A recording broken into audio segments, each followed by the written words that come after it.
25,000 వచ్చేది, 60,000కి జీతం వచ్చింది.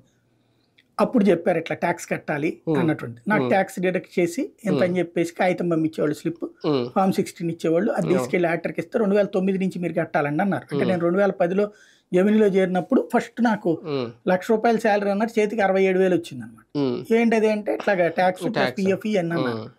అప్పుడు నేను ఆడిటర్ దగ్గరికి వెళ్తే అంతకుముందు 2009 కూడా మీరు కట్టాలి, అప్పుడు 60,000 శాలరీలో ఉన్నారు మీరు, అది కూడా అంటే అప్పుడు స్లాబ్ లేనట్టుంది 1.5 ఎంత 2.5 అప్పుడు 1.5 lakh తర్వాత 3 అయింది, తర్వాత ఇప్పుడు 5 ఈయన వచ్చిన తర్వాత చాలా వరకు వచ్చింది.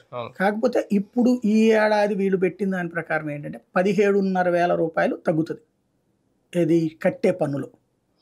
టోటల్ సిస్టమ్ లో ఒక 10 లక్షల రూపాయలు, 12 లక్షలు 15 లక్షలు సంపాదించుకుంటే ఏడాదికి 15 లక్షల రూపాయలు అంటే నెలకు ₹1,50,000 సంపాదించే వాళ్ళకి ఒక 17,500 మిగులుతుంది పన్నులు.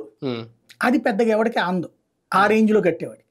అంటే ఇక్కడ కట్టేది ఎంత అవుతుంది, దాదాపు 2.5 లక్షలు కట్టాల్సి వస్తుంది. 2.5 లక్షలు కట్టేవాడికి 17,500 తగ్గడం అనేది పెద్ద ఇంపాక్ట్ ఉండదు.